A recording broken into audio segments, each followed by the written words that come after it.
இது இறையியல், சூஃபி, மூலிகை, மலர், மாந்திரீக மருத்துவம், ஆன்மீக பரிகாரங்களும். நான் உங்கள் டாக்டர் முஹம்மது ஜி. இஸ்லாமிய தஸவ்வு தரீகா வழிமுறைகள், அவ்ராதுகள்,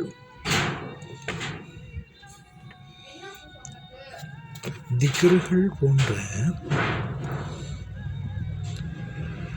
இறை அஸ்மாக்கள், இறைநாமங்கள் மூலம் ஆன்மீக ஆற்றலை அடைவது பற்றி விவரிக்கும் ஒரு முக்கிய கிதாபாகும். ஜின்களின் தலைவர்கள் அல்லது குறிப்பிட்ட சில ஆன்மீக சக்திகளின் வாக்கிலாத், ரூஹானியாத் அல்லது பெயர்களை குறிப்பிட்ட எண்ணிக்கையில் ஓதுவது, அமல்கள் செய்வது பற்றி விவரிக்கப்பட்டுள்ள இது முக்கியமான விஷயங்கள். இது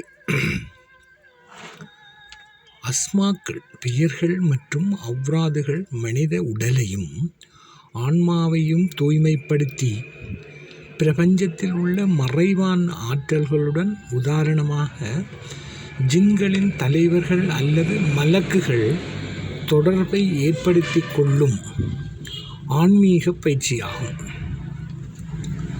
அமாலியாத் என்று குறிப்பிட்ட நோக்கத்திற்காக பாதுகாப்பு, தேவைகள் நிறைவேறுதல் போன்றவை இப்பெயர்கள் ஓதப்படுகின்றன. பாதுகாப்புக்கும் உங்களுடைய தேவைகளை நிறைவேற்றுவதற்கும் இது பெயர்கள் ஓதப்படுகின்றன. அதாவது ஆன்மீக நூல்களில் ஆன்மீகங்கள் குறிப்பிட்ட பெயர்களை 11 அல்லது 41 அல்லது 101 அல்லது 1000 போன்ற பிரத்யோக எண்ணிக்கையில் ஓத வேண்டும் என்று விதிகள் உள்ளன.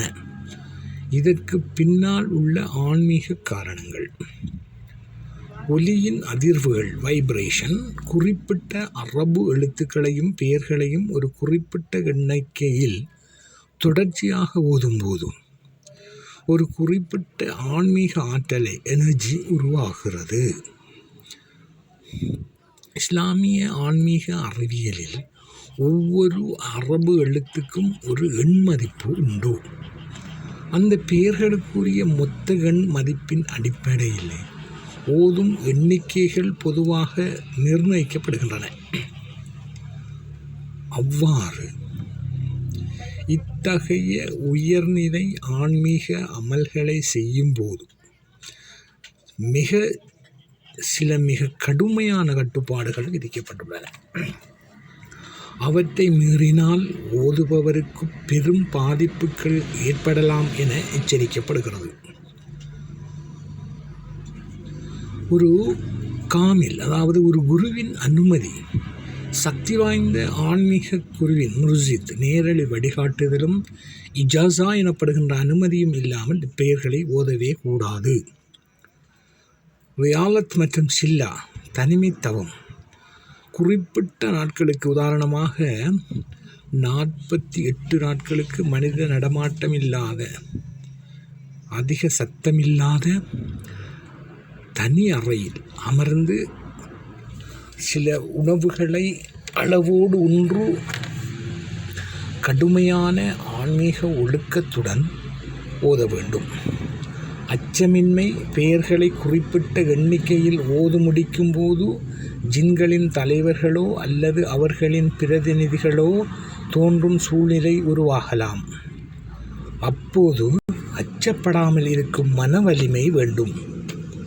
முக்கியமான ஆன்மீக எச்சரிக்கையாக, ஜின்களின் தலைவர்கள் தொடர்பான அஸ்மாக்களை வெறும் புத்தக அறிவை வைத்தோ அல்லது சுய முயற்சிக்காகவோ ஓதுவது மிகவும் ஆபத்தானது. தரீகா வழிவந்த தகுதியான ஷேக், ஆன்மீக வழிகாட்டி முன்னிலையில் மட்டுமே இவற்றை அணுக வேண்டும். இஸ்லாத்தின் பொதுவான வழிகாட்டுதலின்படி சாதாரண பொதுமக்களாகிய நமக்கு அன்றாட